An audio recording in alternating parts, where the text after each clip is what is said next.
It's a pleasure to call Dr. Kieran Mullan to make his maiden speech. Deputy Speaker, for this opportunity to make my maiden speech.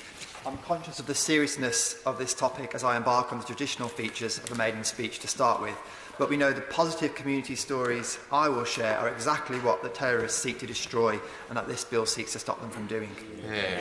I want to begin by paying tribute to my predecessor, Laura Smith. Laura was vociferous in her advocacy and, like me, has frontline experience of public services. Before becoming a politician, Laura was a primary school teacher and a private tutor. It's a good thing to have diverse backgrounds and experiences in this place. Crewe and Nantwich is a true melting pot of northern Britain, and I couldn't possibly do all its diversity justice in this short speech. I represent a large number of villages and parishes, including Haslington, Williston, Worcesterston, Rope, Huff, Basford, Shavington, Bartomley, Weston, Leighton and Wimbury. Just a few. Across the constituency, you can see a whole host of community activities that embed each of these places in my mind.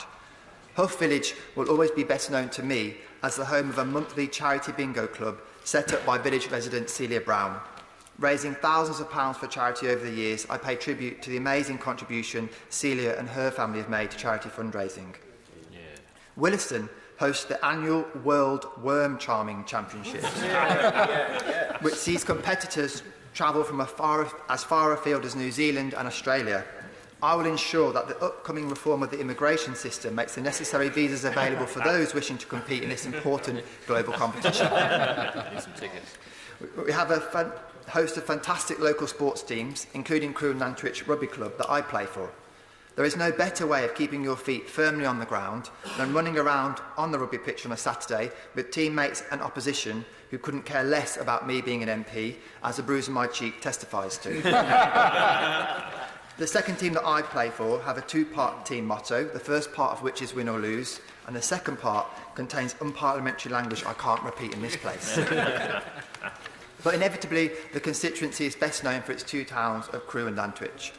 Nantwich is a true gem in the Cheshire tourism crown, attracting streams of visitors every year, whether it be to the regular farmers' markets, the famous food festival, or just to enjoy a stroll around the cobbled pavements with a view of St Mary's Church and the beautiful floral displays by Nantwich in Bloom.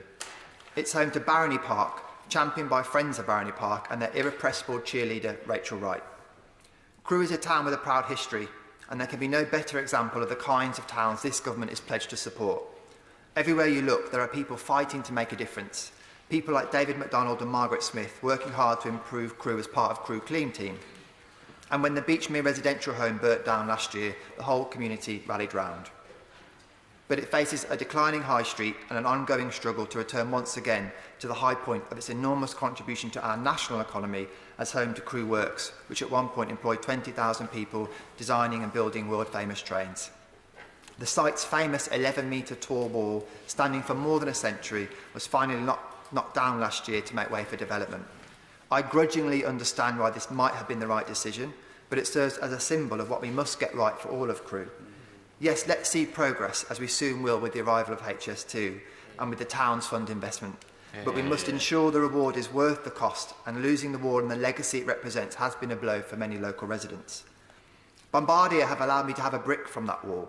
That brick has pride of place in my office to serve as a constant reminder to me of what has passed and what must come next. Why do things like this wall matter to people? They matter because they help us tell a story of our lives and our history.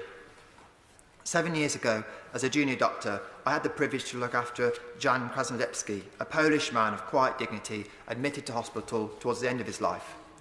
His family were deported from Poland to Russia during the war, and were then allowed by Stalin to join the British Army training camps in Persia. Jan eventually joined the Polish Army Cadet School in Palestine, and when the British mandate ended, came to Britain. He went on to live a rich life, but he had no wife or children.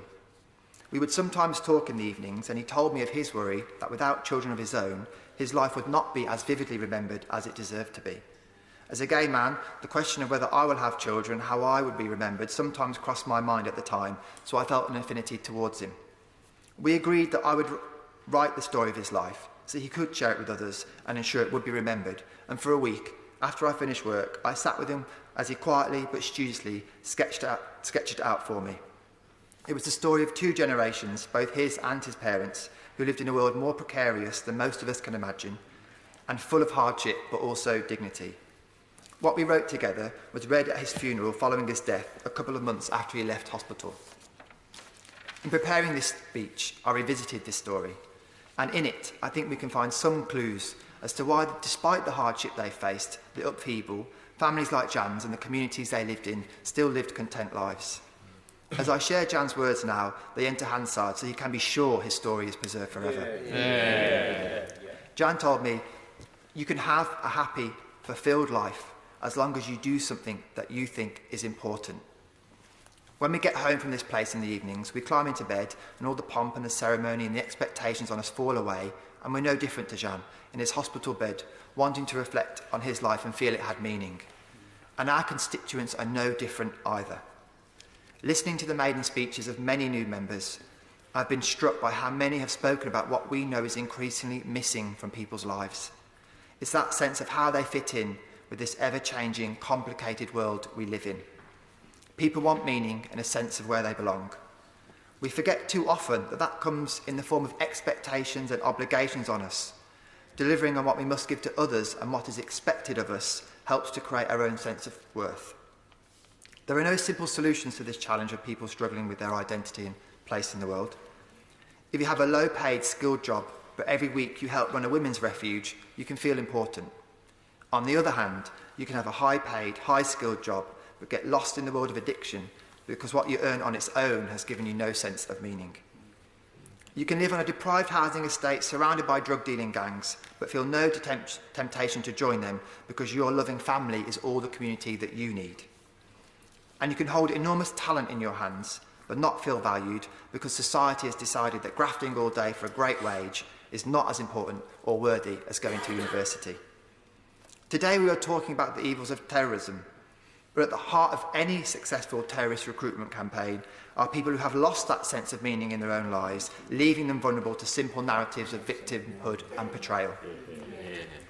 We can build infrastructure, we can create jobs, but all of this sits in a vacuum if it isn't part of a broader story of a nation and a community that people feel part of. Of course, I will always believe that it is our families, the very first community we are part of, that can ensure we grow to become part of the wider world with confidence, ambition and a sense of right and wrong. People lacking that foundation need our help most of all. Modern culture holds up as important the people whose stories are being told loudest, on radio and television, in newspapers, on Facebook and Instagram. Whether a story is being told by admirers or detractors, we are made to feel it's volume that counts, something that modern terrorist groups understand very well. Let's make sure our constituents feel their story, however quietly told it is important. I finish by returning to Jan's words. He reflected, though I have written about some of the more memorable events in my life, I would say most of my enjoyment of life has been from the day-to-day involvement in smaller ways with the Polish community. Whether it be terrorism, loneliness, addiction, family breakdown, community, belonging and importance are where we need to start if we really want to level up this country. Whether it be community bingo clubs, world worm charming championships, parks groups, litter pick groups or rugby teams, many people have forgotten their community right outside their door is where they will find that fulfilment. Fulfilment, belonging, a sense of importance. Let's work hard in this place to remind them of that, to ensure our society is one in which no terrorist ideology will ever find home.